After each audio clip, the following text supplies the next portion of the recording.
ลูกบ้านไหนเป็นเหมือนบ้านเราบ้างก็คือว่าน้องใช้ตังค์ไม่เป็นค่ะทุกคนก็เลยคิดไอเดียได้ว่า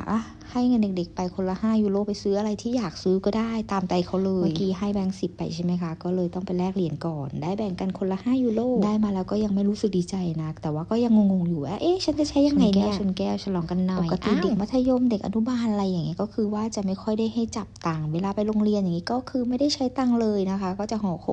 วห่อขนมไปกินที่โรงเรียนเลยยายให้เงินมาก็จะเก็บเข้ากระปุกออมสินหมดเลยไม่ค่อยได้ออกมาจากกระปุกออมสินเวลาที่เราไปร้านค้าอะไรอย่างนี้คือน้องเขาจะไม่รู้เลยว่าอันไหนของถูกอันไหนของแพงน้องจะถามว่าอันนี้แพงไหมมามีอันนี้ถูกไหมมามีอะไรอย่างเงี้ยบางครั้งเขาไม่รู้ว่าสินค้าตัวนี้ราคาแพงแล้วเราไม่สามารถซื้อให้ได้เขาก็จะมีอาการงอแงว่าทำไมซื้อให้เขาไม่ได้อะไรแบบนี้ก็เลยคิดได้ว่าลองดูนะลองให้เงินไปดูแล้วไปซื้อเอาในสิ่งที่เขาอยากได้ก็คืออยากให้เขาได้ฝึกการบริหารการใช้เงินของเขาเองว่าเขามีเท่านี้เขาจะใช้ได้เท่าไหร่ก็คือได้ฝึกการบวกลบราคาสินค้าด้วยทั้งหมดนี้ก็คือของเล่นที่ซื้อมาวันนี้ถามว่าคุ้มไหม2 แสนก็เป็นปลื้มค่ะขอบคุณป๊าปี้ใหญ่เลยขอบคุณครับบ๊ายบาย